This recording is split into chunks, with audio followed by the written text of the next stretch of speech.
Hello, everyone. This is The Big Picture, live on your favorite radio station, WVKC 90.7 HD2, the voice of Knox. Wow. And recorded for the YouTube channel that still looks like not a YouTube channel.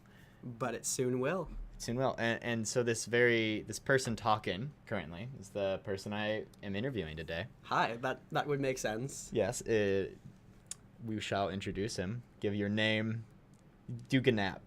Okay, so greetings. My name's Adam. Yeah? My affiliation is with mostly myself.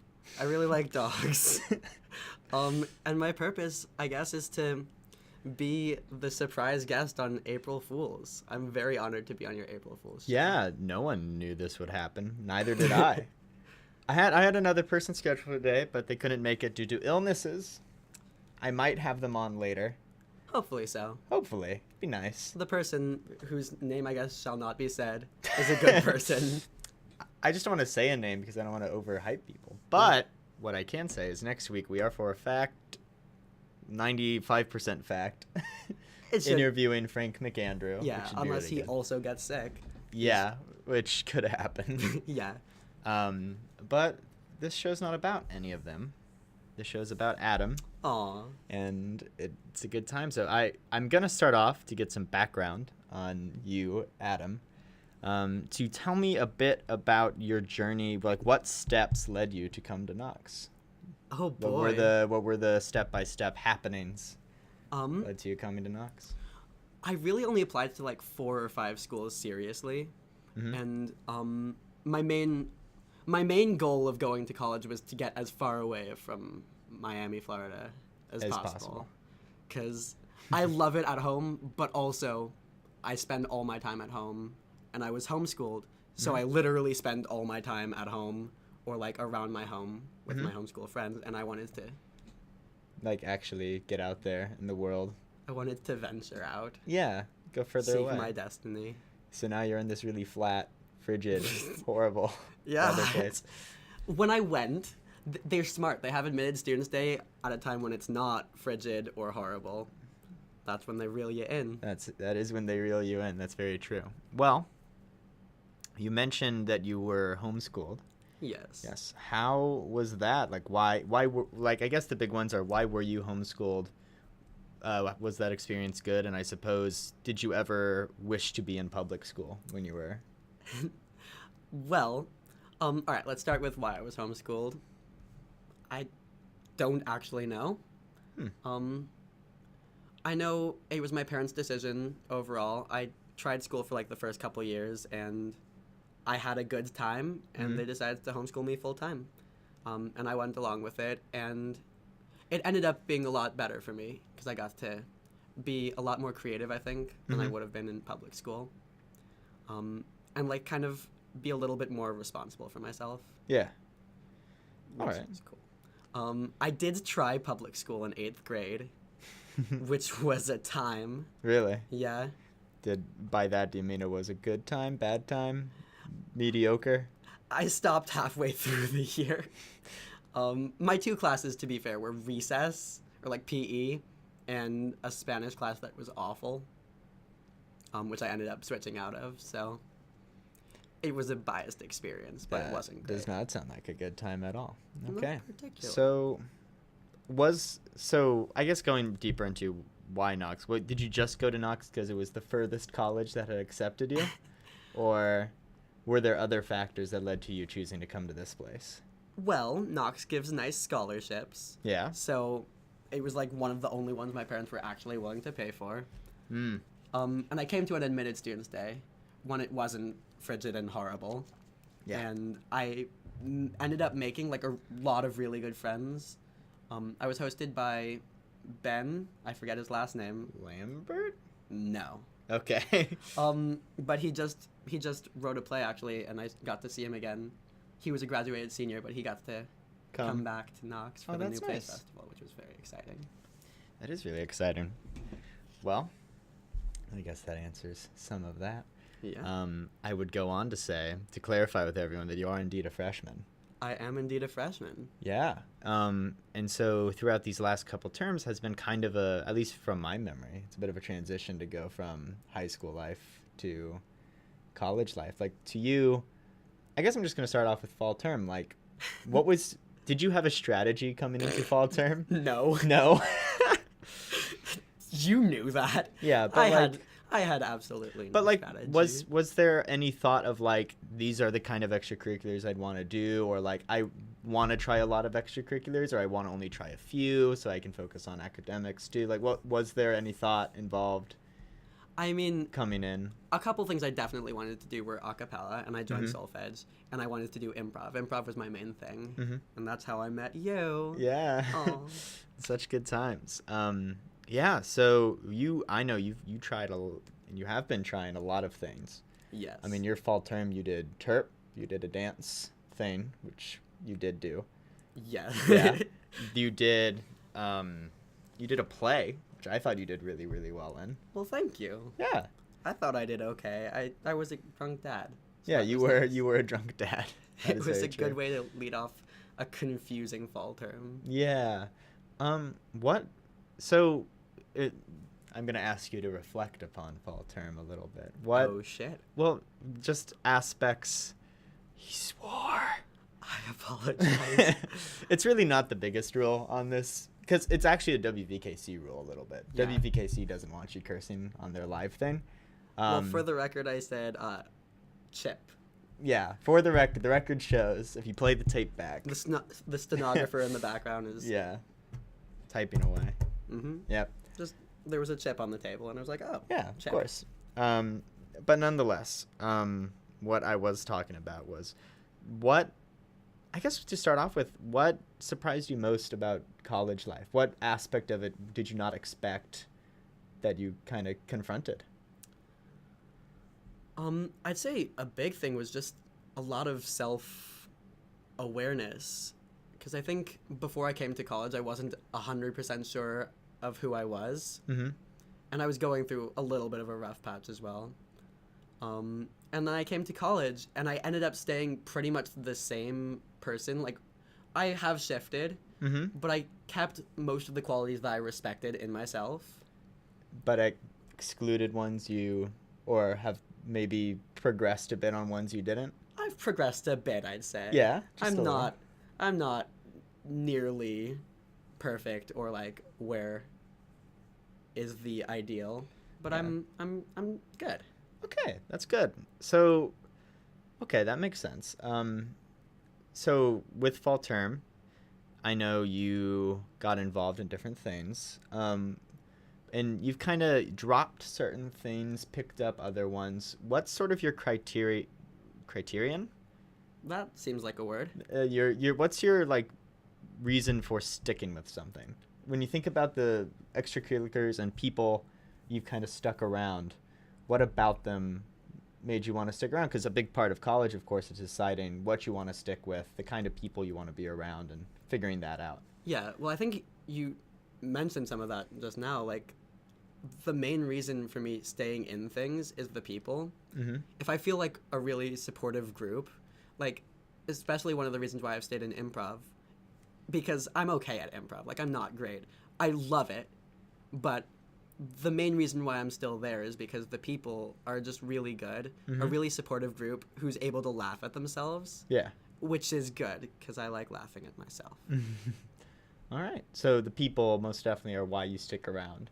Yeah. For organization. And that is not to say any organization he dropped that you are bad people. It's just that It's implied. You're awful people. Everyone who I've left, just horrible, horrible people. Adam doesn't know how to talk about anything. No, that's not true. Adam's personal taste may be different. That is pure sarcasm. Okay. I promise. Here's the thing. They can't see faces. All they can hear is voices. Yeah. So April Fools, folks. I'm winking. Literally everything I've done at Knox has been like a really good experience for me, and like the people in every group I've gotten really close to and have like affected who I am as a person. That's a really cool thing about Knox is so small, and so everyone kind of feels very familial. Like we're all kind of the Knox family, as it were. Yeah, I love like going by and like I'll be walking with you and like 5 people will just say hi to you and be like, "Hey, Matt," and it's like crazy, like that people know you, and it's Yeah. starting to happen a little bit with me as well. Yeah, and it'll happen more and more as you go throughout schooling, of course. Because you'll have people in classes, and I think the more involved you are, both in extracurriculars, but I think more so involved with people, right? If you are friendly and like, put yourself out there a little bit, like, hey, I'm, Ganap, Yeah, I'm Ganap. Nice I'm to meet Ganap. you. Yeah, all that sort of thing. So continuing off of that, would you say your transition to college and your starting of the college stuff, was it easy at first, would you say, or was it hard, got easier, was it easier, got harder, like, Yeah, what was that I feel like it trend was actually, it started out really easy because I didn't exactly care about anything at the start of college. I was just like, I'm in it to have fun and like to explore and to try new things. Mm-hmm. And then as I got closer to people, I'm like, oh no, I have actual good friends that I care about deeply now. Mm-hmm. Now I have to like actually feel things, feel Yeah. emotions for them, care about them.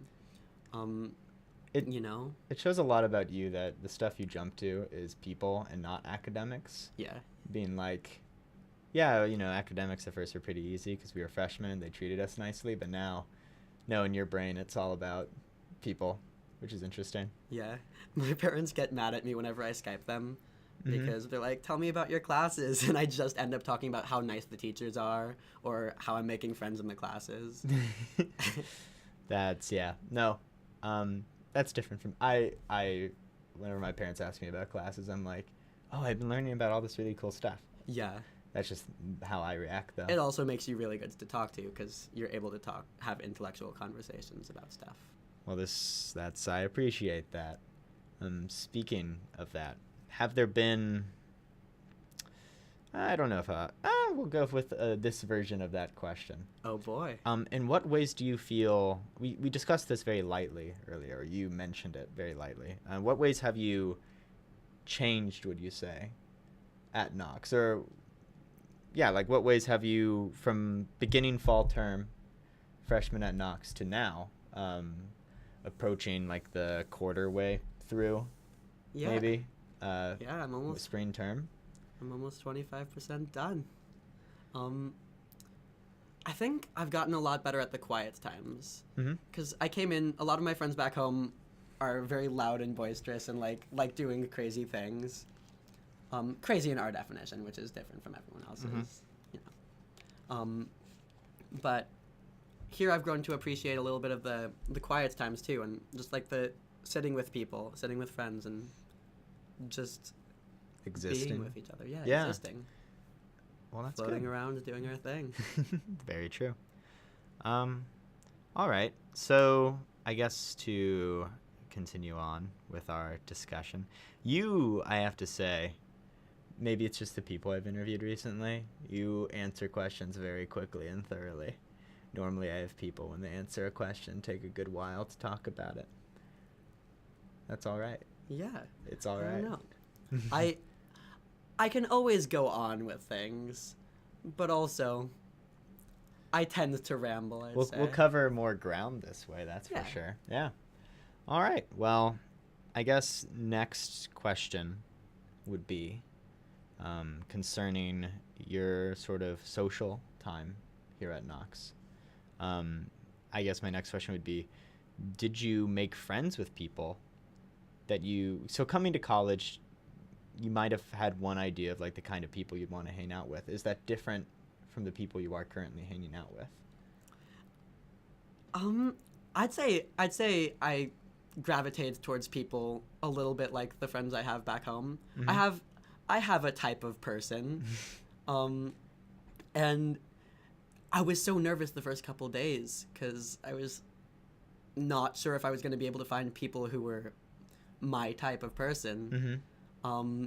And then like day one, we ended up talking. I met a few people who were talking about improv and talking about. I remember I have a vague memory of someone talking about a potato gun, and I was fascinated by a potato gun. Just the concept. The concept, yeah. Of a potato gun existing. And the first night we had like some great conversations. So. Well, the bond between fall term suite mates is very strong. Yeah. Because We started out very... no, what it's consistent. People, your fall term suite mate group and your suite mate group in general, like it does deteriorate a little bit, but are really strong and close. Yeah. And it'll deteriorate, but not because it makes total sense. You guys were what you had in your immediate vicinity to make friends in this new environment. But also, we started out so close. It was insane. It was unbelievable. Like, the second day of me being in college, everyone already was having, like, a cuddle party and, like, hugging each other and, like, saying what we loved about each other. Like, it was shocking. Yeah. It's the summer camp feel, I suppose. But what does happen is people in your group end up finding extracurriculars they enjoy, finding people that maybe fit more, the kind of people, like I was saying, a big part of college is figuring out what you want to do and who you want to be around. And sometimes that isn't necessarily your suite. But what I would say is, at least for my freshman suite, which we were also very, very close, we still wave to each other in the hallway, talk to each other, get invited to each other's birthday parties, and like, yeah, for sure. We still eat dinners we still get together. I mean, not as much as I think maybe we had thought or hoped, but like that's natural. I now have, as you move on and expand your group. I have a different circle of friends, and they all do too. But I think we all, and you will, have a place in your heart for like, oh, these were the people who kind of helped me get through that first portion. Of schooling. Oh, for sure, they helped me a lot. Yeah, because being in a new place can be rough. Yeah, for sure. Also, next year, a bunch of the people from my old suite and a bunch of the friends I've made, including you, are in a That's right, the tabletop theme house. In actuality, me and you, like 98% for sure, are gonna be roommates. Yeah. I always leave open a percent in case one of us is sick. Or Frank McAndrew. Well, just sometimes people will go. I mean, we have alternates for a reason. People may go like, I don't want to do this, and then rooming situations might change because of that. We'll see, but it seems been a couple things shifting. Yeah, it seems pretty confident that we'll be roommates, so that'll be a good time. I'm very excited. I can't wait for all the Vine references about like they were roommates. That's thrilling to me. I don't know what you're referencing. Oh, that's good. There's a Vine that is very annoying. Okay. And we'll leave it at that. Most Vines are. Yeah. There's like 4 Vines that I think are decent. Oh. But I couldn't name them to you right now. Okay. That's just my estimate. I know a total of maybe 4 Vines. And 2 of them I hate. That one and the one where I think the one where everyone goes, Adam. Yeah. That's my least favorite thing. In the entire world. In the entire world. That makes sense. Yeah, no Vines. No. We say no to that. If we get one thing from this April Fool's radio interview, Vines, no. Vines, no. Speaking of Vines, this might be a sort of a jokey thing to talk about, but still worth talking about. Yeah. You, at one point, adamantly stated that you did not like memes. And now you've been corrupted. I have. You've been dragged down to the earth. First of all, when I came into this, I thought memes were, the only definition of a meme was like a picture with a caption. Oh, okay. Which the majority of those are awful, with a few exceptions. Fair. I know you could probably beg to differ with like some Mob Psycho memes, and you have your taste in memes. Sure. I'm developing mine. All right. But I went home for winter break, and my friends would do funny things, and I was like, "Oh, that's such a meme," and they would just stare at me like, "That's not something Adam would say at all." Yeah. I'm like, I've been corrupted. It's true. College has ruined me. in many ways. So continuing off that idea, in what way? Because a big part for me, I think, of your transition to college is you're leaving where you grew up, where you kind of have these schemas of yourself as a person, and transitioning to college where you kind of develop a new schema based on the people around you, but then you go back. And what aspects of yourself that have changed at Knox have come back into your life back home? My introversion, surprisingly, because I think a lot of people would see me as like purely extroverted. I don't know. I come across that way because I make a strong first impression. But college has actually helped me become a lot more introverted and just like a lot better at being by myself, which is great because I used to have severe FOMO. Like I used to be the worst. Fear of missing out, FOMO. So I would go to every event, and I thought of myself as like 100% extroverted. And I came back, and my friends would be like, "Hey, do you want to do this thing at 12 o'clock at night?" And I would be like, "No, Yeah, I want to sleep now." And then I would. So I think that's the coolest thing that I've taken back. My ability to say no. That's important. No, like for me, it was definitely confidence for sure. I developed at Knox as well. Yeah, confidence, well-round. Confidence in what way?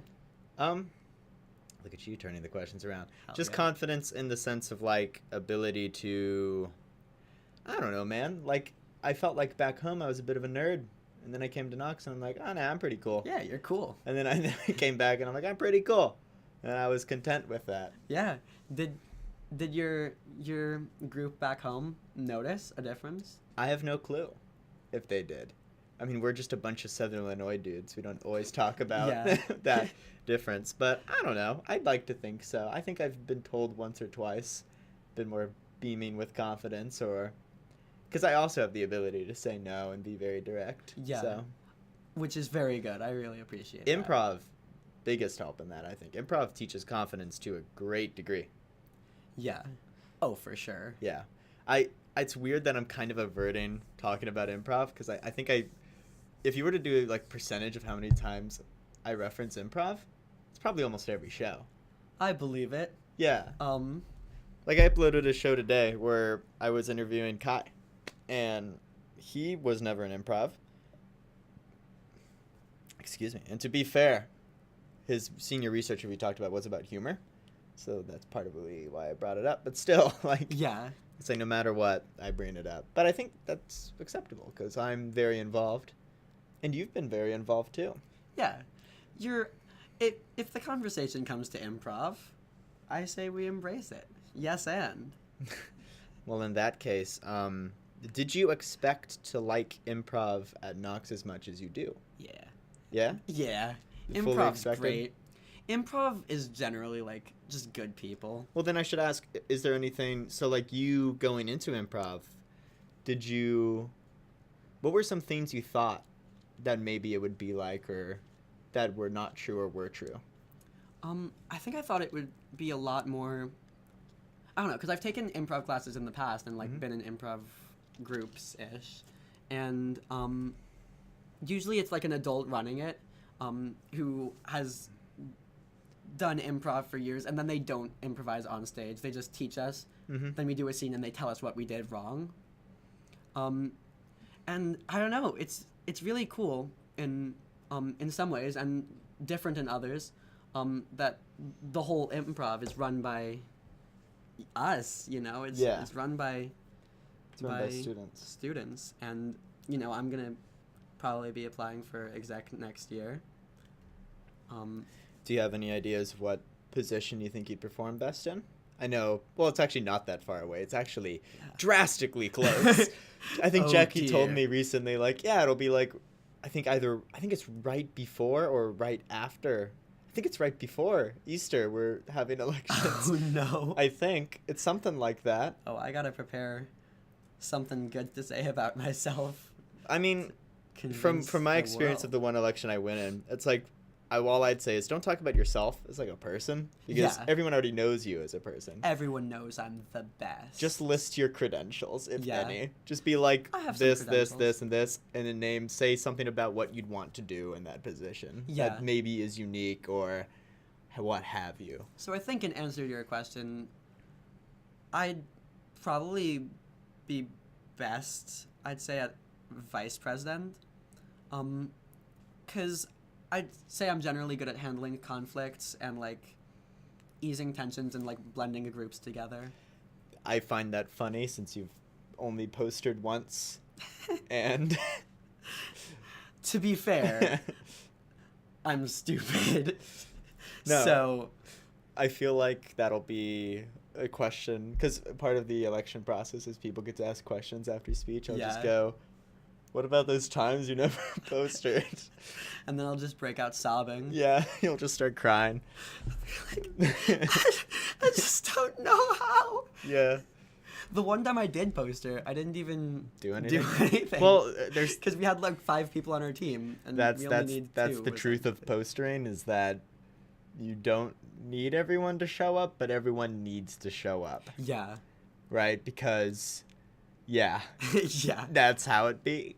It'd be like that. Yeah, but it honestly, it's kind of emblematic of the fact that our club's pretty big, and so like back in the day when you had 6 improvisers, you needed people to Everyone needs to everyone poster, needs to post. even if you're not in the show. Yeah, but no, we do have a big club, so you do kind of have the walking around doing nothing, but like it's a fun It was time still anyway. fun. Yeah, it's a good time to poster. So like it's like a bonding time. It's like if you ever did like church youth groups or whatever, where like they'd split you up into small groups. It's like Yeah. that. I've been a part of a couple. Small groups, as it were. Yeah. Or in classes too. They I've been a split part you of a up. couple church groups actually, Yeah. even though I'm not particularly religious. That's fine. Yeah. I've I like how before this, I know I'm the one who brought up church groups, but like I like how before this I'm like, yeah, we try to shy away from like politics or any yeah. religious stuff, and you're like, oh, here's just what I think. Here's the thing, I'm not particularly religious, but I love church groups. I've been a part of many, and they've been a positive part of my past. All right. Has improv been a positive part of your group, your life? It has been a positive part of my life. I'd say, yeah, I used to be really shy. I think. Well, I don't know. I would shy away from people. There is something interesting you told me once about your first time coming to improv. I think you once referenced something saying like you felt like seniors or upperclassmen just wouldn't talk to freshmen. Yeah. I genuinely thought that like that's how college worked because for my first couple of weeks, I really only interacted with freshmen because we had Playfair and we had all the freshman things, and there wasn't a lot of time to meet other people. So improv was the first real place I did that. And then you came up to me, and like a couple of other members of improv who were not freshmen came up to me, and I was like, they're definitely doing this to be nice and get me to stay in improv. The sales pitch, as it were. Yeah, because that's what I do. But like when I want to make people feel at home, but then you kept on doing that, which was crazy. That you kept on talking to wee little freshman Adam. Yeah, of course. I mean, I was reflecting on it actually earlier today, where I was like, oh my goodness, my like main friend group are freshmen. It's crazy. There's some good freshmen. There's also an overabundance of freshmen in improv. So Yeah, well, it's a big turnover. It's a big part of it. Gosh, if you're not interested in improv at all, just don't listen to. Just don't listen to the big picture. The big picture is listen to the next show because it probably won't be brought up there. It might though. I'd actually love to hear Frank McAndrew talk about But improv. But I actually might be curious to ask him questions about that. But we should get him to join the nonetheless, improv club. no, just questions about like psychology and Yeah. thinking off the top of your head. But nonetheless, but because the week after that, I don't think he's responded yet, but my goal is to have a certain improviser on, and then on my list of people to interview, on my list of people to interview are like mostly people involved in improv to a degree. Yeah. So like, It's also a good group because those are generally people who are able to think on their feet. they're also the people I most know. Yeah.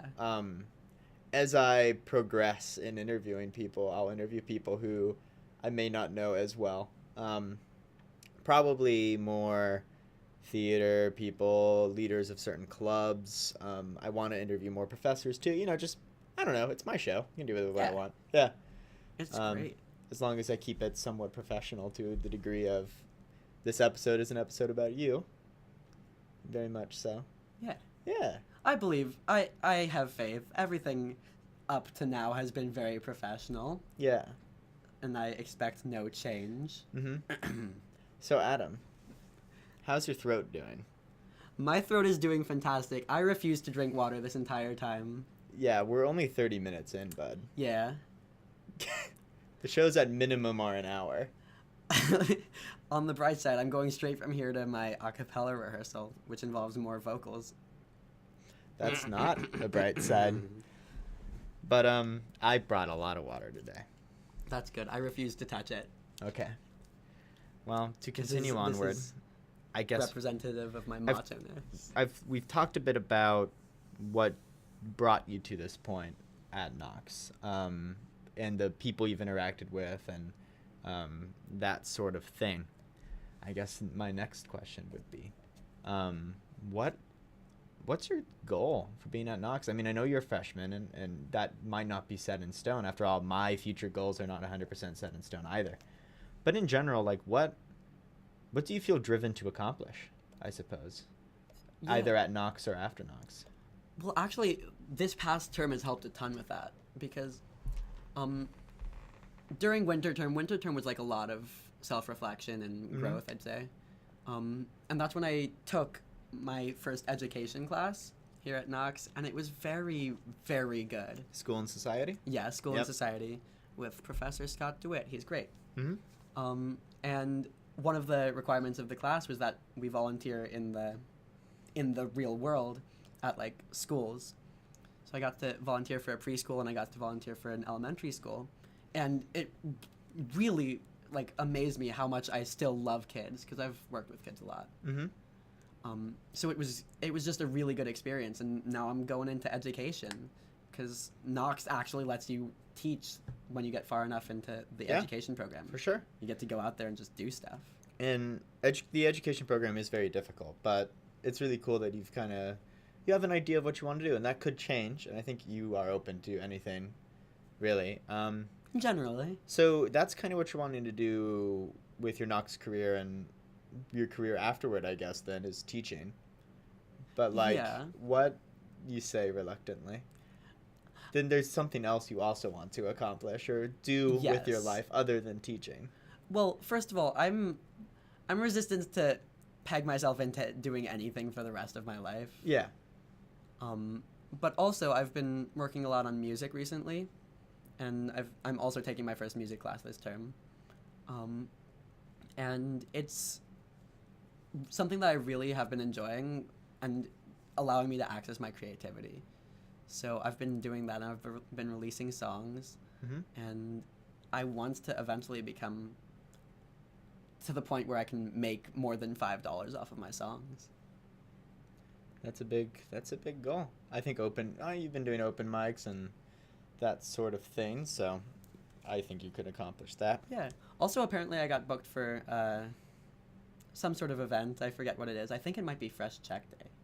Oh. I'm not sure. That's awesome. Yeah. The more you put yourself out there to do those things, the more success you could potentially have. Though I think it's important to recognize that success at Knox is a bit different from success in the outside world, right? Because, I was able to just sign up and have a radio show. I can't do that in the real world. I'd have to apply. I'd have to really make sure I have a repertoire of things to do. But what Knox can help you do is build a resume for what you can accomplish, right? So if I keep doing this and I have them all uploaded and I can have this sort of list of things I've done, then that's a big boost to my ability to potentially host a radio show or do something to that degree. College is like a little mini life. Yeah, to kind of build. Yeah, college is the mini life to build on what you want to do with your life, right? Yeah. So if you decide to actually pursue something in the communications or radio industry, you'll have a ton of great stuff. Mm-hmm. You'll have this wonderful interview right here. And improv skills as well. Like, it's interesting how, like, improv and this, because they're the two, they're really the two extracurriculars I do. I don't really do anything else but these two things other that are like purely recreational or not extra. I should say extracurricular, involved Yeah. with other clubs, right? Yeah, you do other things. Because I do D&D, I do poetry night, right? But to me, those things are less like things I'd Resume want to things. do. Oh? They're more hobbies, Yeah. you know? D&D is a hobby. Writing poetry, I feel reluctant to call them both hobbies because I love them so much. They're different from this or improv. Yeah. This and improv is like focused on building skills and experiences. Those two, well, I don't know what I think. Never mind. This isn't about me. This is about you. It's okay. There's a fine line between everything, and I think it's important to like discover the difference between hobbies and passions and yeah, and exactly. I'm still figuring that out. Yeah. So, speaking of that, are there any sort of bucket list things for Knox? There are things you want to do as a freshman currently that you'd want to do by the time you leave?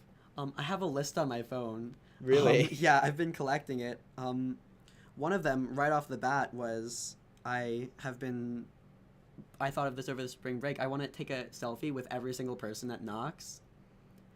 This would probably be in my senior year because I think it's too late to do it as a freshman. Mm-hmm. But I want to take a selfie with every single person at Knox just so I can have 1,500 useless selfies that I can collect and make memories, and that way I'll get to meet every person at least once, which is exciting to me. That is. Do the Gnap thing every time. You know? Yes. I'll always lead with greetings. I am Adam. Well, you don't have to say greetings, just say hello, I'm Adam. Yeah. You know? I'll figure out some sort of pitch. Is that the only thing on your bucket list? The selfie with every person, or are there more? Let's see. That are appropriate for radio. Oh, everything's appropriate Okay. for radio. Don't worry, I'm no fool. One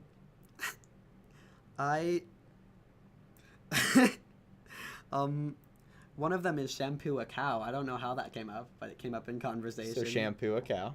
And visit a farm, probably. Yeah, it's in there. That's right, because one of my friends showed me a picture of a cow that has been shampooed. And it's a fantastic experience. I highly recommend looking it up online. All right. Also, Hear that? Look up shampoo a cow online. If you get two things out of this, Vines no. Vines no. Shampoo a cow. Yes. April Fool's show, everybody. This is it. Mm-hmm. What else? Well, starting fall term, we've all been obsessed with this musical, Be More Chill. Mm-hmm. And there's off-Broadway tickets that are available in Chicago in May. So you're going to look into doing that? I'm going to look into it. And last but not least, actually, is performing with you. Apparently, fall term, you had promised to perform the song My House in the middle of my house at an open mic with me. Oh. Interesting. So, that's on the bucket list. That performing with... Interesting. Well, I feel like you cover things really quickly. We've covered sort of your progress to coming to Knox in a lot of ways. We've covered your sticking with Knox, what you want to do, that being education, and also pursuing creativity and other such things like that. Yeah. So I think, well, part of the reason why I've been going a little bit fast is I think now it's time to turn the tables, as it were. Given that it is an April Fool's show, I have prepared some questions for you. Wait, did you? Yeah. I've done my research. I've done some preparation. Were you waiting for the person who wanted to listen to show up? There is a person listening, but that's not why I was waiting. I was waiting to actually finish my conversation with you because I also wanted the experience of getting interviewed on your show. Well, it's not done. Oh. Well, I don't just talk about coming to Knox and being at Knox. I really appreciate you doing that. I tell you what, we'll get through sort of the next portion, which I normally like to talk about with people, and then we can get to your questions. How about that? Deal. Okay. That's terrifying. Oh, yeah, get ready. You can ask me your questions and just build the sense of foreboding. Well, next, typically the show kind of has a structure like this, and it varies depending on who I'm interviewing and what they're doing, right? Because I've interviewed people like Rob, for example. I mostly interviewed Rob about all the crazy good opportunities he has before him and like how he's going to be on TV and like all this really cool stuff. Wow. Okay. Yeah, he's going to be on Vietnamese TV talking about a racing. I forget the name, but it's on the show. That's and okay. Is it's it really on? good. Is it on YouTube? Yeah, listen to the Rob show. All right, I shall. It's all about opportunities, pursuing opportunities, and it's a really good show. So it varies, but typically the structure goes. What brought you to here at Knox? Because it's typically Knox students. It follows the structure, and inevitably I end up wanting to talk about life in general. Is also a topic that I often bring up. So what I would ask of you is, I know we've talked a bit about this sort of thing, and I guess the question would be, have there been any struggles, let's say, not even like big ones, right? Because I don't want to make it seem like you have to have a big one, but like in even the small struggles you have, right? Maybe you're just really not feeling doing work this week, or you just don't want to get out of bed. Like even the little struggles like that.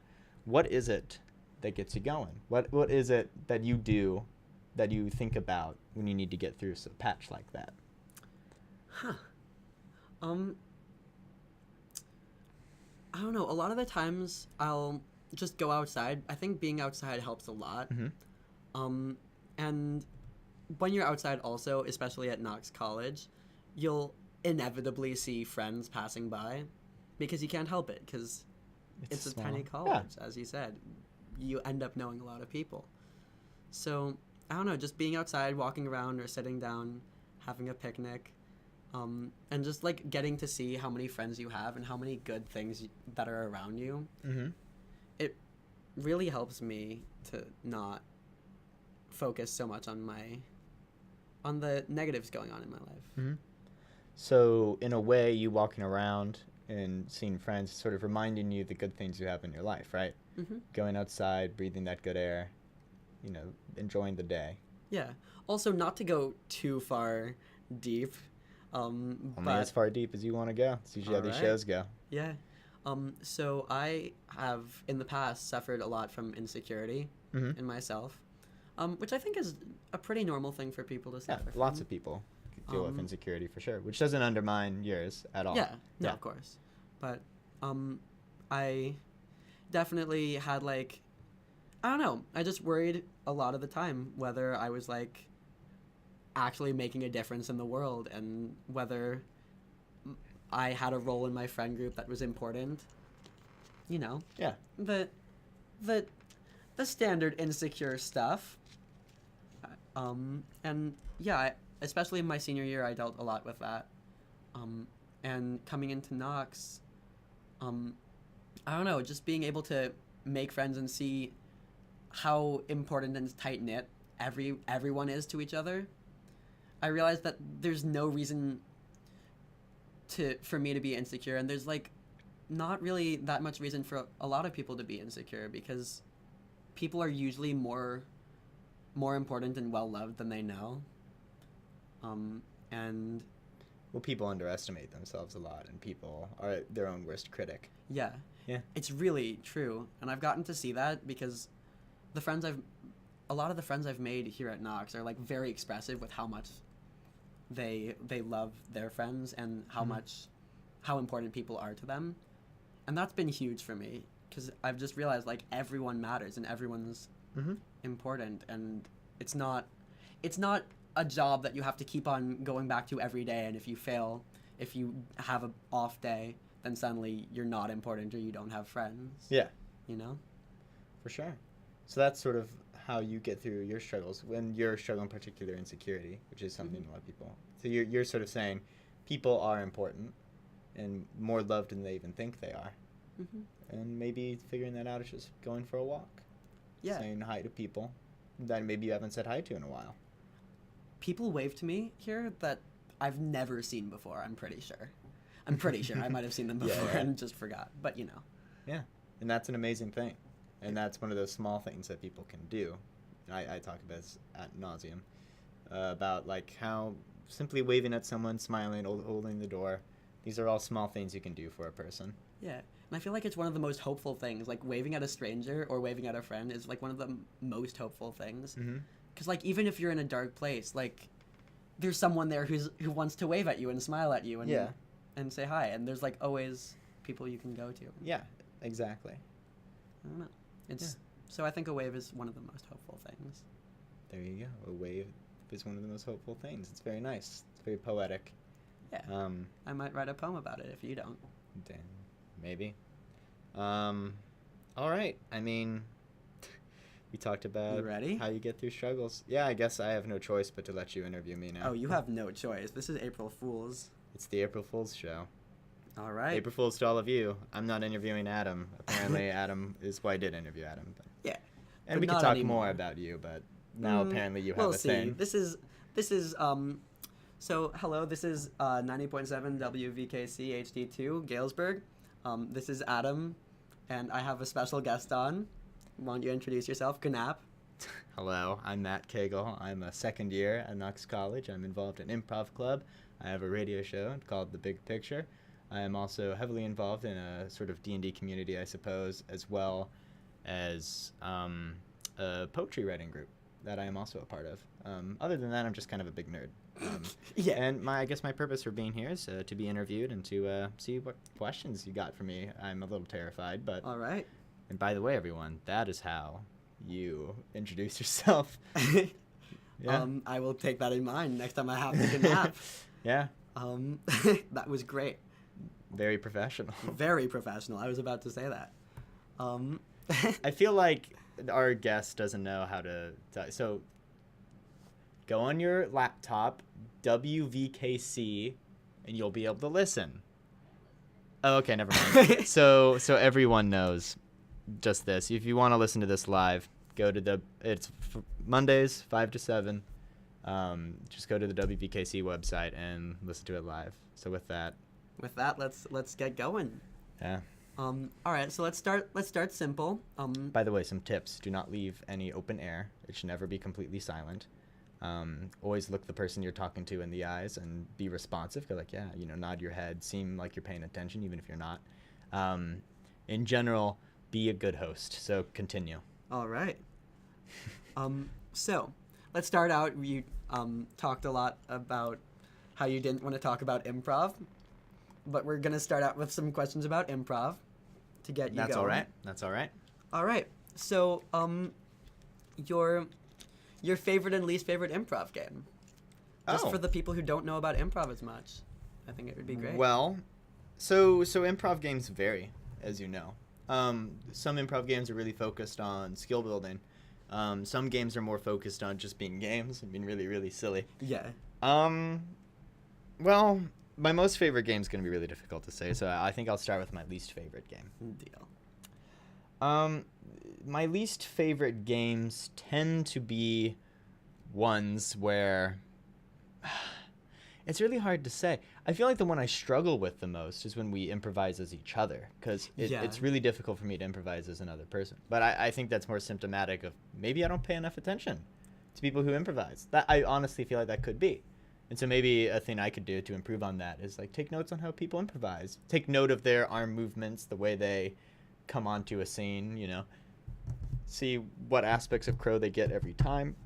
There are things I could do to better understand how people improvise. Because that's a really good goal also, to be able to pick up on the strategies of other people. See what they do and what works.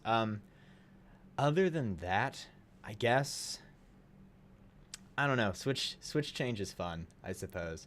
But like I struggle with switch change. And I think part of it is that like there's something about the possibility of not going on as your own character or having your character be taken in the character of the person you were just improvising with, right?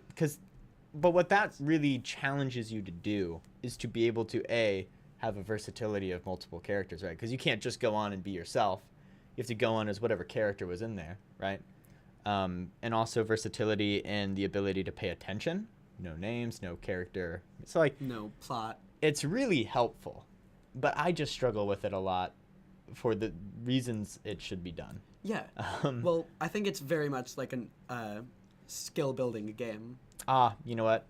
I have my least favorite improv game. All right, let's hear it. Because here's the thing. I really love improv. And so one of my biggest struggles is thinking because here's the thing. I think with short form, medium form, and long form, I don't have a game in there I don't like. Because even what I was mentioning with, what I mean, the switch change in the one where we improvise the other person was not, it's not my least favorite, I'd say. They're the ones I struggle with the most, which are different things. But now the one I hate, the one I just don't like, it's a warm-up game. We play it, I think, too much. I do not like the Oi game. I don't like it. I think it holds almost no purpose. So why don't you just give your description of the Oi game? So the Oi game essentially amounts to this. I'm summarizing here, but this is basically what it is. You get everyone in a circle, and then one person turns to the other one and goes, "Hey." And the person goes to another person and goes, "Hey." And occasionally you go, "I'm skipping you." "Hey." And sometimes you go, "No, say hey to the person next to you." And other times you go, "Hey, you over there, come over here." And then you do that. And then sometimes you go, "Oh, let's all go everywhere." And that's the game. And honestly, there's no point to it. It's ridiculous. The funnest part of it is coming up with new ones, but then people get confused because they want to stick to the... No one, like... It's annoying. And... Yeah, because the way all the haying works is you do it with, like, characters. You do it different... with oi or... You do oi or ar or donkey, you know, whatever you do. And to me, I think what I don't like about it is just that it feels so pointless. A good warm-up or cool-down, a good game in general is a game that's really, really fun and also can build a skill, do something for you, you know? Because even the silliest games, like Hotspot, have a purpose. Because one of the things people struggle with the most is singing in public. Yeah. Or, you know, part of Hotspot is supposed to be hearing the lyrics of the person singing before you and then come on with a song based off what you were hearing, right? There's skills involved with that. There's no skills involved with Oi. Absolutely none.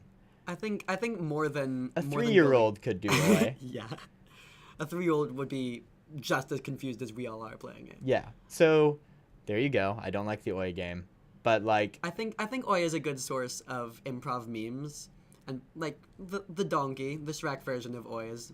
No, like, Oi should definitely be played. I just don't like it. Just a tad too much. I just don't like it, and other people do like it. And I've given my reason for not liking it. But my reason for not liking it is not the end-all, be-all of this is how this game is. Fair. I'm sure someone could go to me and be like, you know, it's also a good, like, ice-breaking game to get to know other people because you have to turn to them and go, oi, and point at them and go, hey, you over here. But, like, in my opinion, and this is an opinion, take it with a grain of salt. Yes. I don't think it should be played middle or end of any term. Beginning of a term, play it. You have new people there, play it. It should not be played any other time. Favorite game. I realize I've been on this question for a long time. That's okay. This is why I should not be. This is why I interview people, because I talk too much. And so You're great at talking. It's okay. You have interesting responses. My favorite game is Take That Back is one of my favorites because I think it's a really big skill. Harold, I absolutely love. Armando, I think I might love even more. Where someone goes up, I guess I should lightly. Take That Back is essentially a game where if you say something, someone in the audience goes, take that back, you have to take back what you said or did. Harold, I'm not going to talk about what Harold is. Look it up. Confusing. Harold, I mean, it's just, you have 3 beats, you have like 3 scenes, and those 3 scenes should bounce off each other into each beat. Fair. That, I mean, kind of. It's split off by like commercial breaks or whatever. And Armando is like that, except instead of commercial breaks, someone tells a story. And I really like that. Yeah, I love all improv games. But just off the top of my head, those are the ones I immediately think of. So... Yeah, it seems like you gravitate towards a lot of the, like, multiple scenes and, like, weaving things together. Yeah, it's fun. And it's really good for skill building, listening, and thinking of ways to add on to it, I suppose. Yeah, it's really good. Cool. Along the lines of improv, what would you say is your biggest strength as an improviser? So we go back to the insecurity thing, right? of the previous interview. I don't remember what that was about. But like, Thanks. everyone's their own worst critic, right? So it's hard for me to say what my greatest strength in improv is. I'd like to say it's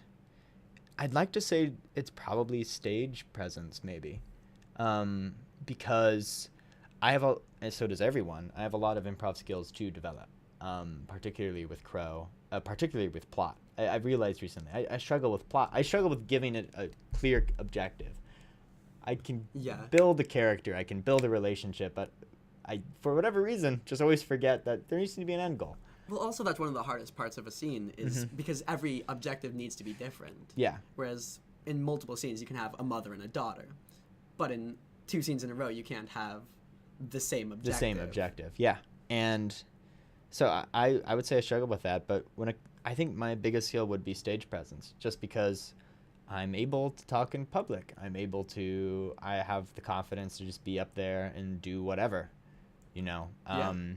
And I'd say that's probably my best improv skill. Just my ability to be able to go up and do it. I'd say along those lines, people feel comfortable being in a scene with you. Yeah, I feel like people go into a scene with me and they're like, yeah, this will be a good scene. And I'm like, dude, it's not. It's not going to be. But it's all about that confidence. Yeah, it is. A big part of improv is confidence. Because if you aren't confident in yourself going up there, you're not going to be able to... and respond quickly, which is a big part of it. You should be able to respond quickly, listen clearly, because even in scenes where I do really, really mess up, besides the times where I'm laughing or crying, I usually am able to keep going nonetheless. Yeah. I go, wow, we really screwed up. This scene's gonna be horrible, but we're here now and we're gonna do it. Todd and Todd, here we go. This is what the scene is now. Speaking of yes and, thanks for yes anding this April Fool's interview. It's fine. It's a good idea. You brought it to the table, so that's that. That's what I said. All right, that is what you said. And again, that's just what I could think of, because again, we're all our own worst critics. So I just feel like that's probably my best skill. All right. Others I disagree. Being our own worst critic. Here's a relevant question. What would you say is your most annoying habit? Just in general? In general, in life. We're off improv now. Yeah, very good transition, very good segue. By the way, this is part of why I don't just write down a bunch of questions. I will write down questions, but I never use a doc as the script. It's an outline. But anyway. That's the mark of a good conversation. My least favorite habit is probably I'm a bit of a rambler. It's probably one, but I've learned more to be okay with that, to be okay with talking, because people apparently sometimes like to hear what I have to say. Yeah. I feel like I'm talking quieter when I'm the one being it's like the tables are turned in confidence, or not even confidence, but but turned whatever. Besides that, I can be a bit of a rambler. I've actually managed to get rid of a lot of bad habits of mine. I'd say it's probably... See, I'm giving dead air. It's by accident. But okay, so let's just say it. My least favorite habit, more than likely, is my diet. But I've been doing work to do that. And I've been working out like every day. And it's been really sufficient. Other than that, I have a tendency in conversation to, like, another point will be raised, and I'll just be like, oh, no, that point's boring, and then talk about whatever else. And we don't have, it's whatever.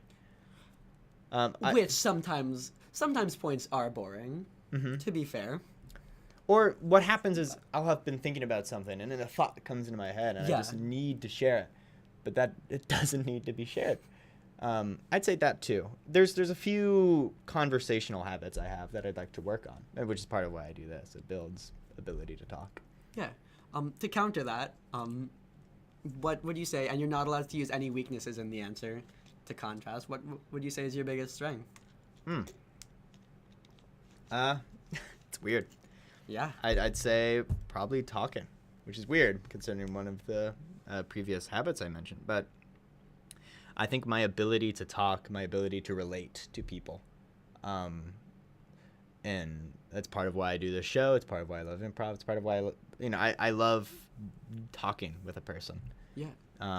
Talking with people, especially like a group of friends, having that like fun back and forth or like serious deep back and forth.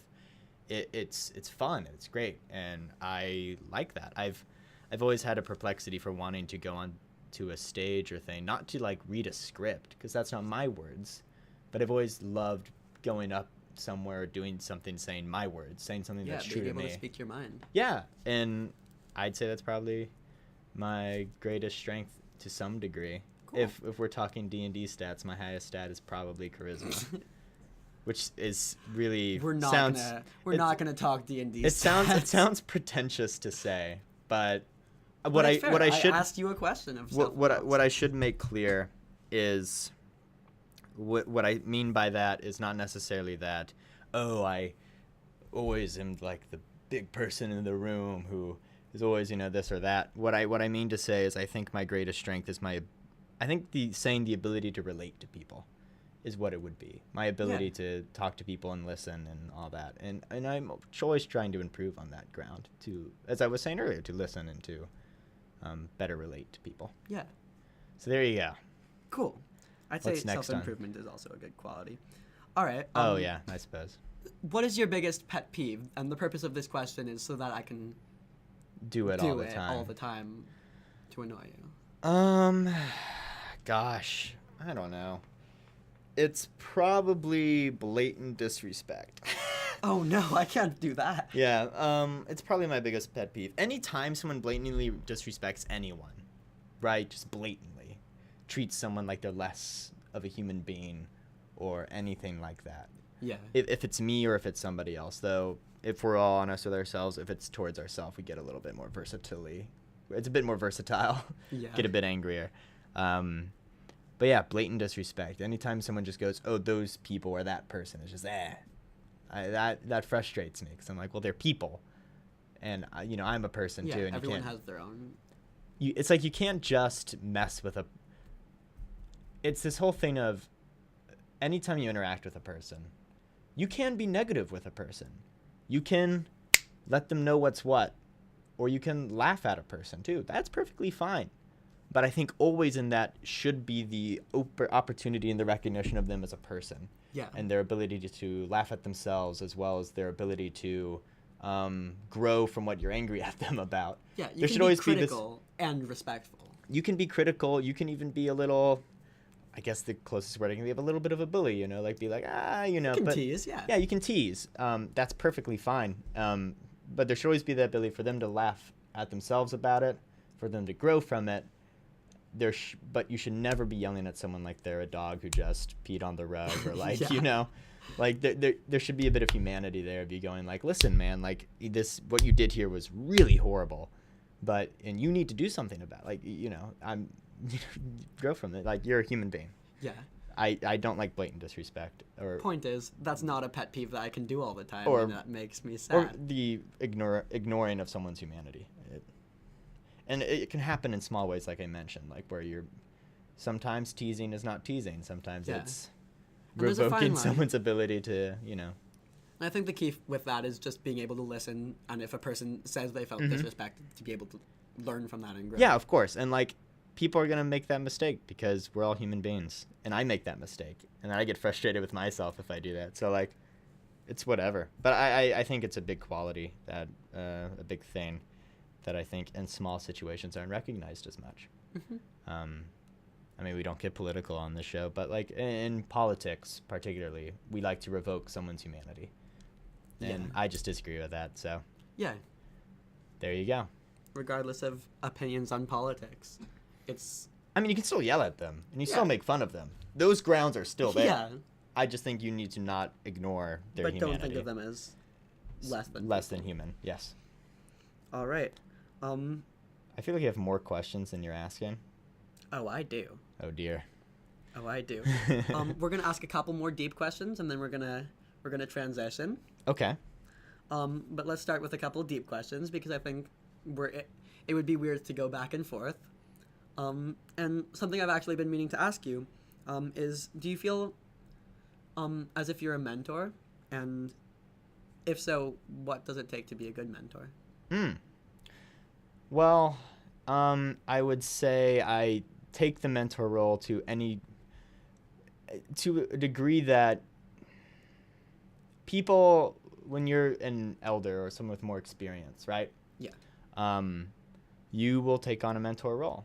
But I feel like I strive for a mentor role, mostly because of what mentor really means, which I guess I'll actually start with definition of mentor first. I feel like to be a mentor is to take someone who currently may feel anxious, not confident in themselves. They may be ignorant about their world around them, right? So like a freshman recently in Knox, they're a bit ignorant about the world around them because they're in this new place and all that. And taking them and building them up, right? To be like, hey, like these little tips and tricks, believe in yourself, I'm here if you need to Someone talk with to more someone. experience. Yeah, right? Because that's what it is. And you build them up, right, to be equal to you, if not better, right? That's what a mentor is. And you'll be better from it too. It's a mutual exchange. Yeah. Um, Absolutely. so I feel like I strive to be a mentor because of that mutual exchange. And there aren't, in my opinion, the friendships built off mentorship are some of the like strongest friendships you can have, because there's just this incredible amount of respect there where people are like, you helped me through this or whatever, and then the person who mentored is often encouraged by them, or like, are strive to do better as well to live up to that mentor ideal. Yeah, and then the mentee, having learned from the mentor, can then be there for them. Yes, and for others it as is well. a completely mutual thing, and my happiest moments are when I no longer need to mentor someone and they actually end up mentoring me or giving me advice, and I go, Yeah. that's really amazing. Because you get to witness the growth. Yes, so I would say I do consider myself a mentor, but I would say not a permanent mentor. There's definitely a point where you are no longer a mentor, and you need to learn from the people you're mentoring. But I would encourage anyone to do it. If you're an upperclassman, mentor somebody. Do it. Like, Yeah. take someone under your wing, and then let them fly off. Beautiful. Yeah. That's your poem, Mm-hmm. perhaps. Would you say you have a mentor, either on campus or off?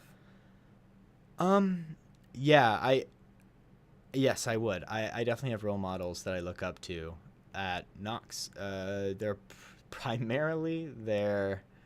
Josh, Liam. Those were the two that really spoke to me in terms of like mentors. They brought me into poetry nights, and it was a really good time.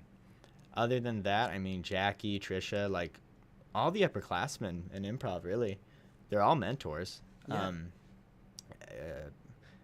And I mean, it sounds cliche to say, but parents are mentors too. I mean, honestly, they're the mentors you forget about, because the time they mentor you the most is when you're really young, and you don't remember when you're really young. But Yeah. the truth of the matter is, they taught you how to walk, eat. They like the ultimate mentor. like the ultimate mentor, our parents. But again, there's this mutual relationship that's there, and so then you get into like children who maybe had parents that are not the best people, which is not my case. My parents are amazing; they're wonderful, and are role models in the sense that like they're doing really cool things. They're just pretty awesome. So, yeah, I'd say, I mean, Josh and Liam in particular. I mean, Josh is graduating after this year, and so are like Jackie and other people. When I was going through my rough time, they were a big help and role models and people I wanted to be like in terms of confidence and like sheer passion in what they were doing. Yeah, someone you can look up to.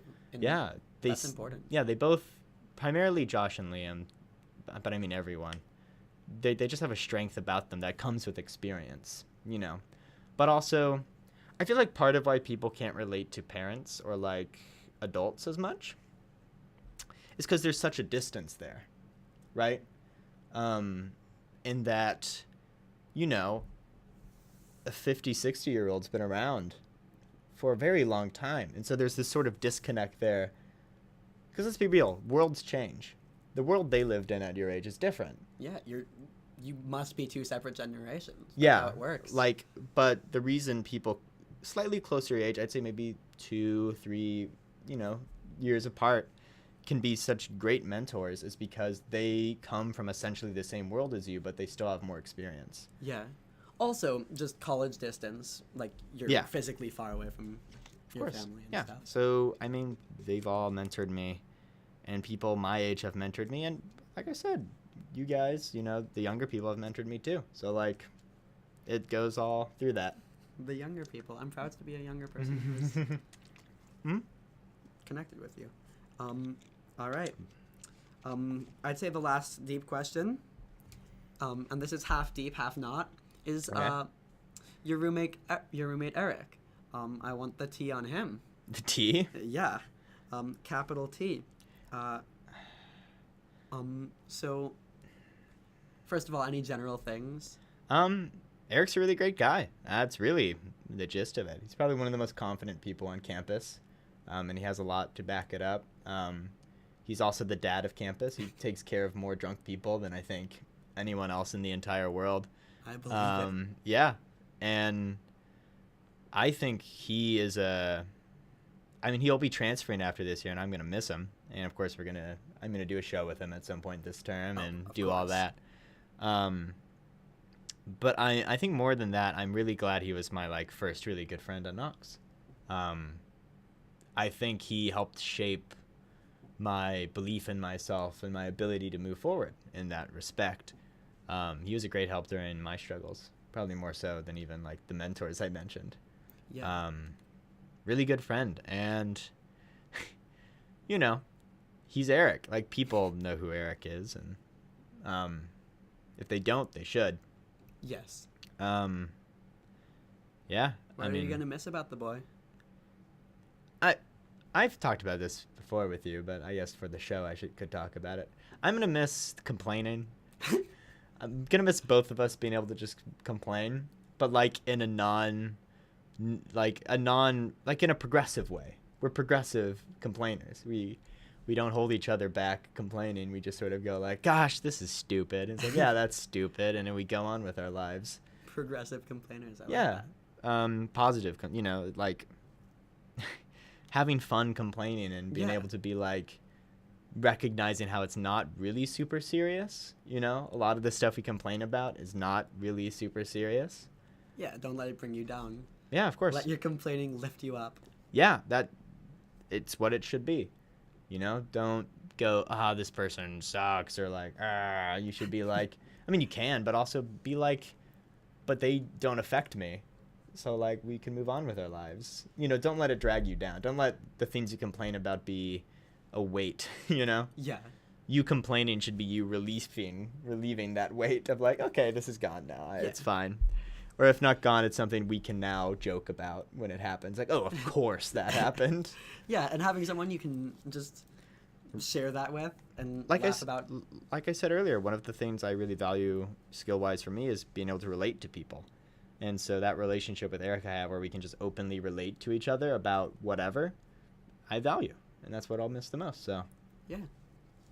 All right, cool. That's it. That's it for serious. All right. Now you have silly questions for me.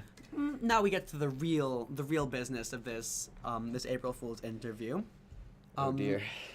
Starting off with the first and perhaps most important question. Are these radio appropriate? Of course. I might have asked that already. I've planned everything out. Don't okay. worry. Good. What is going on with the slides? You wear slides all the time. Oh, okay. And it's becoming a major controversy on campus. Is it? Is TKS going to write an article about how I wear sandals? I hope. If they don't, we'll have to submit something to one of the literary magazines. Well, I would say that the main reason behind them is, I guess I have to go back to late high school when I first really started to wear slides all the time. They're just comfy. They're being barefoot without the commitment. All right, but how about in 20-degree temperatures? Well, that I'll get into that. But first off, they're comfy. They're the how you can. It's the feeling of not wearing shoes without the commitment and without the risk, right? Because it's padded. If I step on glass, I'm more than likely not gonna like cut myself because I have sandals. Now, why I wear them all the time now, almost like all the time, with exceptions like if the paths are covered in snow, what have you, or I have to work Even out. not all the time. Sometimes you'll wear them when the paths are covered. It's because of fall term freshman year. It became a bit of a meme that I wear sandals all the time. Oh, it's a meme. And we tend, I think, as people, and perhaps me more primarily, you know, I maybe do this more so than some people. Like, I like to have an identity, I suppose. Or like, they hold on to memes and they go, you know what? This is great. And I want to keep doing this because I love the reaction it gets. Yeah. And so it just became, I'm going to wear sandals all the time. Now, are these the same sandals as you had fall term freshman year? Yes. Will you ever get new slides? Probably. Amazing. By the time I graduate, I hope so. These slides have seen action. When you do, you should make an episode interviewing the slides and talking about that. Nope, not going to happen. All right. Let's see. To fill the dead air while Adam looks for the next question. Yeah? Oh, What's your do you next have question? something to cover the No, dead air? I was just All right. improvising. Yes, and what is your best pickup line? Okay. Golly. Well, you know what? For all of you out there, not one. I do have a few. If your highest percentage is charisma, I'd like to hear some of your Well, here's the thing. 20s. Pickup lines are never going to work. Oh, yeah. Absolutely. Pickup lines are something to do when you've already established a relationship. They're not or something you have do. established that you're never going to have a relationship. Yes, that's when you do them. I can't claim to own ownership over any of these, but I'll tell two.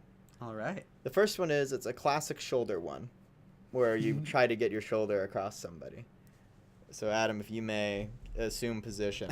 Yes, sir. What it is you go, if you were a pirate, would you have a parrot on this shoulder or this shoulder? And then move you your just arm across. wrap it around. Yeah. Oh, that's awful. It is awful. But like again, pickup lines are never good. A good pickup line is never good. Yeah, no, that was brilliant. Yeah. And then the other one, it can only be done at the Grand Canyon. Or Wow. some other chasm, as it were.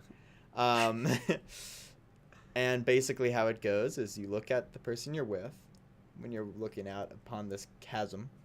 Terrifying. You look gorgeous.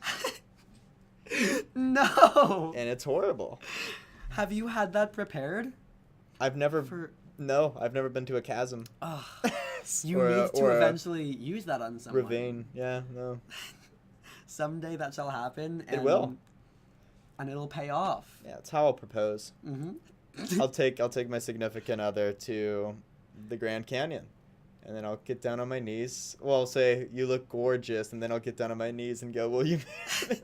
Like, as they give me the look of disdain. I just thought of a... Because that's the final test of whether or not they actually want to be committed. Yeah, true. If they can withstand that, They can then withstand, anything. Yeah, it's very true. All right. Next question. This is just as written. Has nothing in reflection of my own values, but are you okay with me only referring to you as Daddy Warbucks from now on? Warbucks? Daddy Warbucks. It's not a clever name, so I would have an issue. It's the man from Annie. All right. How about Chatty Matty? I'd also have an. That's not clever either. How about Macho Dean Bean Craggle Boy? You know what? In certain circumstances, I'm down for that one. Can you say that one again? Macho Dean Bean Craggle Boy. That's down. I'm down for that occasionally. Perfect. I'll take you up on that. Okay. Shake on it? Shake on it. Like, Good. only every now and then. It doesn't have to be every time you see me. Don't worry. That's too much work. Yeah. That's why I like it. It's too much. It sounds like a title. Yeah. Yeah. Oh, yeah. Esquire. Macho Dean Bean Craggle Boy. Incorporated. It's a very long-winded one. All right. Here's something that I think deserves to get credit if you're willing. You've been working on your beatboxing skills. No, I will not beatbox live on air. If that's your question. All right.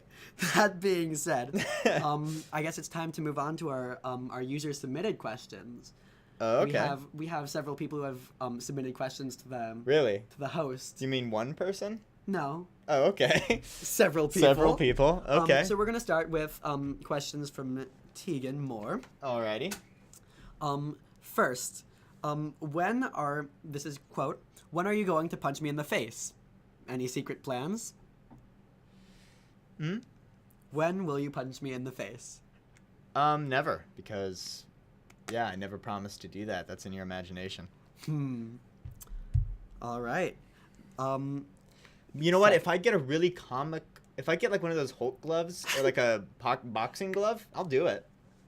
All right. It's not going to be with my bare fist, but I'll do it. On air. If you're out there, Tegan, buy a boxing glove Or a Hulk glove, happens. and I'll do it.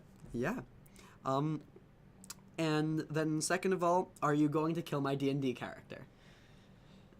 If it comes to that, yes. Boy. If circumstances go, I will heartlessly kill your character. Yes. No holds bar. Wow.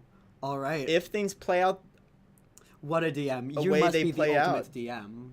um, I'd say you're the No. biggest DM. no, there are way better DMs out there, and I'm. But only at least have in Tabletop House, I'd say you're by far the biggest DM. Well, I have the most experience, but let's be clear here. Like, different people have different taste in DMs, and different DMs have different styles. So, like, I have a lot of experience, yes, and I've DM'd a lot of sessions, some of which have been very difficult, and thus have helped me be better.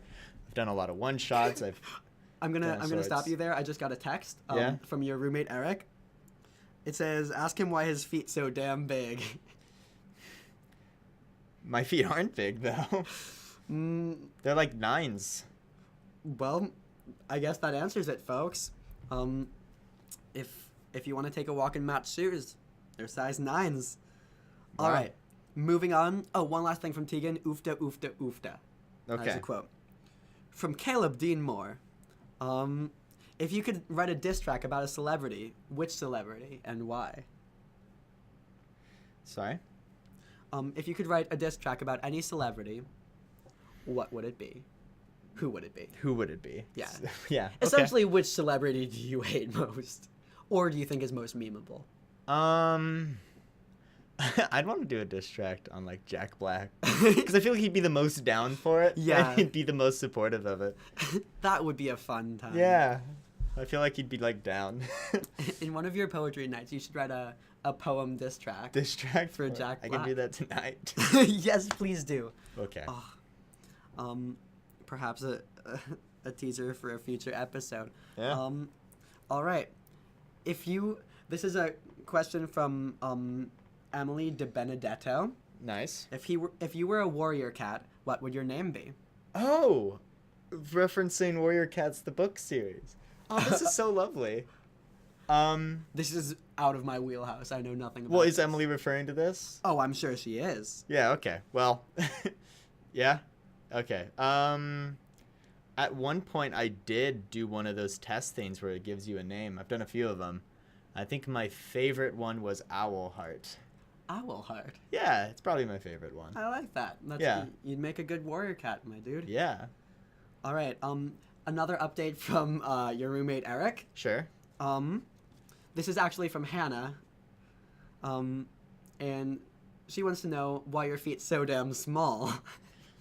Genetics. Next question. All right, moving on. Okay, this is from Jasmine Lamb. Nice. What do you hope to accomplish in life? Oh, that's like a nice question. Yeah. They're not all memes, surprisingly. I hope to leave something behind, do something in life that will help others further down the line, both today and in the future, have the belief and confidence in themselves to accomplish their goals. Yeah.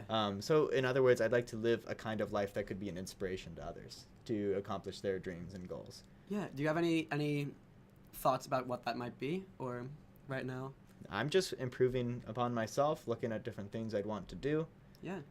Also, the more you maybe become, the more you grow, the more better you'll inspirational be. I could be. Yeah, of course. I want to leave. I want to create a path for future people to go down. to say the least, I suppose. Yeah. Which goes back a little bit to mentoring and menteeing. Yeah, very much so. All right.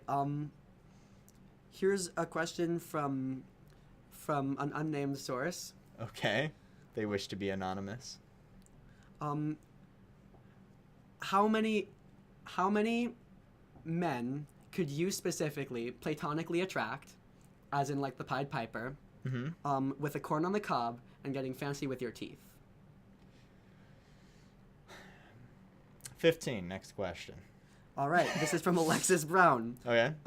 List 3 music albums that you can listen to all the way through. Dang. Not many, because I don't listen to music in that fashion. But Starset's first album, they're like a rock band. I did that on my way back from Spain, so I'll say that one. What else? I'm gonna have to like look at my phone real fast. Yeah. It could also just be songs or specific artists that you really like. I'd say any Cat Stevens album I could sit through all the way. And I would say, The Dead South, of course. Oh yeah, absolutely. Or Benjamin Todd. Benjamin Todd. What was I saying? Billy Benjamin Todd. Yeah. Boy. But those are all albums I could just sit down and listen all the way through. All right. You heard the man. He has good taste. You should listen to them if you're still out there, audience. This is from Maggie. I want to know how the whole chair thing started. That's a good question, because I don't entirely know either. Oh, it started with Josh showing me the standing on the chairs thing. He showed me, he like stood up on the chairs like I do now, and he was like, this is how you do it. And then I from that day forth, I really valued Josh as a role model, so I did it. It's like, I wonder what else you could do with this formation. And I just started doing, that's where a lot of the iconic pictures come from, was just me messing around with that. That's how I got birthed out of the chairs. It's a lot of I think there's a lot of good pictures on the It was Improv really Facebook just, page. it was one night when it happened. It wasn't like an accumulation thing. It was, I learned it, and then there was an improv rehearsal, and I just did a bunch of stuff, and Incredible. It stuck. That's So, beautiful. Yeah, check out the Improv Facebook page. There's a couple of great pictures. Yeah. All right. This is from Trisha Duke. Oh, very nice. What is the last thing you learned about yourself that has made you live a little differently? Wow.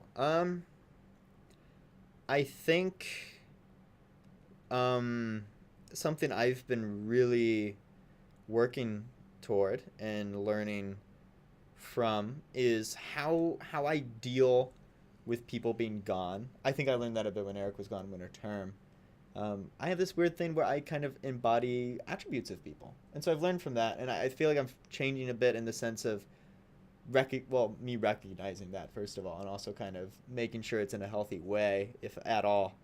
But other than that, I've been, and I feel like this is tooting the same horn I toot sometimes, but recently I've been really focused on better speaking my feelings and also better hearing other people's feelings and considering people's feelings more. I think that's really important, and I feel like people don't get heard about their feelings enough, and yeah, I feel like that's that. And there's been examples of that recently, I suppose. And it's always good to grow, and that goes back a little bit to the improv scene where you have to embody other characters too. Yes. That's a lot about listening and picking up things and taking what you will from others. All So, right. Yeah. This This is from Alex. How does being a dungeon master affect your relationships with family and friends? It can be with friends. It can be interesting because, as we have seen, they are scared I'll kill their character, or I think more than anything, if it's with friends who are in the campaign, it strengthens friendships tremendously. Like, it's one of the best ways to strengthen relationships. With family, really, I'd have to really think about that. I don't think there's any huge surface things that it changes, but I'm sure there's a lot of subconscious things that it changes that I could not think of off the top of my head right now. But yeah, I mean, I think it strengthens Well, relationships. you'll have to though. spend some time thinking about that and philosophizing. Yeah. If you want to, or not, also. Another question from Alex Kellogg. How do you pronounce crayon? Usually I look at a box of crayons. Say that one more time. A box of crayons? I kind of say like crayons, you know? Crayons. Box of crayons. Yeah. Yeah. That's acceptable. I have That's an no acceptable strong opinion. pronunciation. I have no strong opinion about how they should be pronounced. I have very strong opinions, but color sticks. Oh. Can we just call them color sticks? Can I call you Daddy Warbucks? No. So I guess Then not. no. All right. This question's from Jackie Herman. Very nice. Do you really prefer Ice Mountain as your water brand? No, I don't. Ice Mountain is my go-to in buying in bulk. But if I'm buying a single bottle of water that'll really satiate me and really hydrate me, I go with Smart Water. I'm looking at the table right now. There's no Smart Water. There's 4 ice waters. But I'm Ice Mountain. yeah. But that's because it's in bulk. But if I'm like going out to, if I'm driving, right, long road trip, and I stop at a gas station, I'm getting a Smart Water. Yeah. There's no Fair. doubt. All right. This is from Liam Houlihan. Oh. How many kumquats would a kumquat squat? I'm gonna start over. How many kumquats would a kumquat squat if a kumquat could seize the means of production? Oh. I'd say the limit's the stars, you know? Yeah. Yeah, that's my answer Especially to with that. kumquats, yeah. Yeah. All right, this is from Josh Altoff. Oh, yeah? Do you have any recurring dreams? If so, elaborate. None I'd be willing to say on this show. Next question. Oh, no. All right, and then the last questions are just going to be some rapid fire from Eric. And back to your roommate. All right, what CD is in your CD player right now? None. Can fat people go skinny dipping? Yeah. What is a gynecologist? It's a person whose expertise is in the, like a uterus and I guess just vagina, right? All right. Going back really quick, what does good vagina sound like? Good job making this not age appropriate. I don't know. Look up the sound of a whale going out of the water back into the water, and I'm sure that's what it is. All right. Moving on. Back Yeah. to Eric. Why do women always have their mouth open when they put mascara on? I think. That's a good question. I think it's like a war cry, right? If you're doing something really dangerous, like putting something on your eyes, you're like silently war crying as you do it. That's my All thought. right. What's the worst haircut you've ever got? I got one of those haircuts when I was younger where like the front of your hair is like spiked up a little bit. Oh, no. So did I, though. And it was awful. What is the worst thing you've slept through? Worst thing I've slept through? Probably like storms, right? It's kind of boring, but like storms, fire alarms. This is okay. It's rapid fire. Anything Yeah. goes. When did you realize you had abnormally large feet? I don't, so I guess never. Yeah. Who do you hate the most on campus? Who do I hate the most? I feel like I can't answer this honestly because it'd be rude. Then lie away. Probably the person I hate with all my heart and soul is probably someone who will never listen to this episode of the show. Blaze the Fox? Yeah, it's Blaze the Fox. Screw whoever Blaze the Fox is, honestly. I don't know. I hugged him. I got pictures with him before the show. Shouldn't have hugged him. Yeah.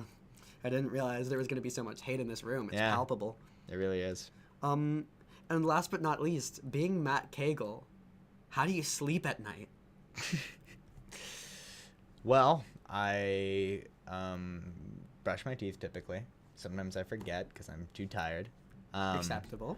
I maybe listen to some music before bed. Maybe listen to like one video. When really I should read.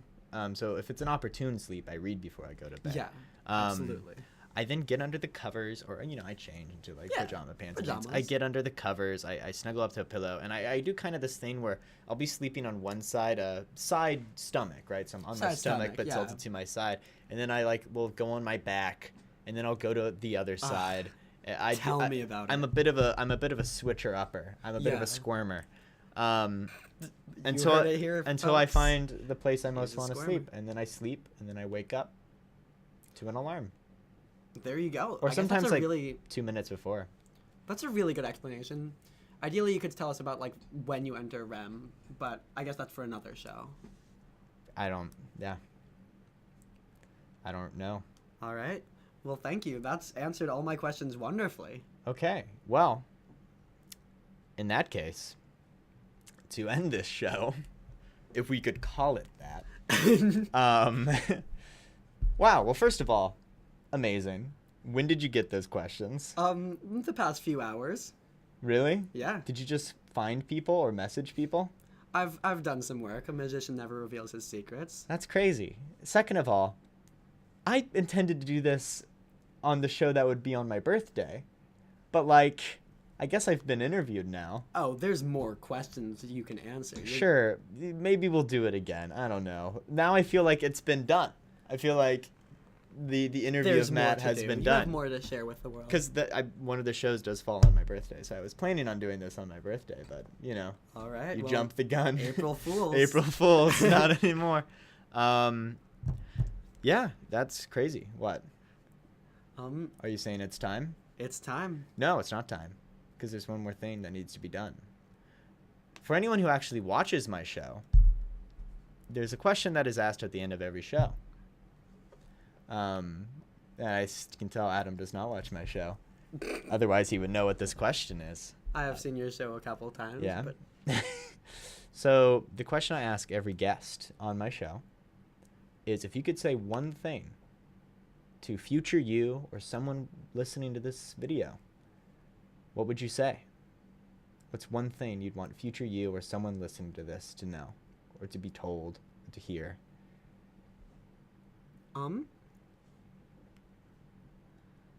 Serious answer, I'd say that there's a lot of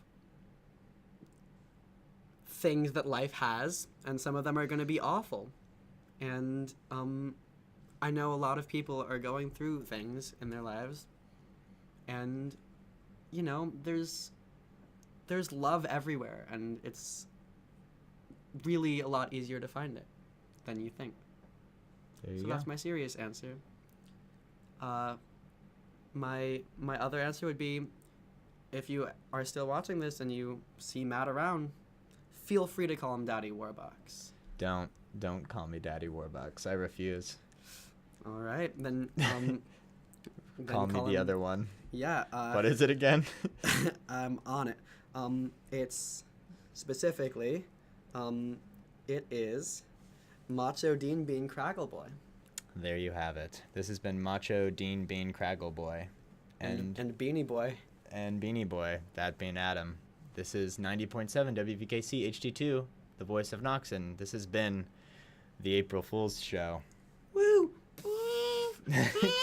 Next week will be hopefully a bit more professional and simpler, with Boinga, boinga, boing. Frank McAndrew being interviewed.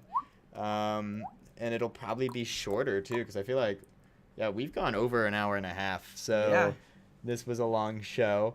In honor of April Fools. Sure. All right. I think Adam All needs right. to go. I do. So he's going to go. All right. Bye. Toodaloo.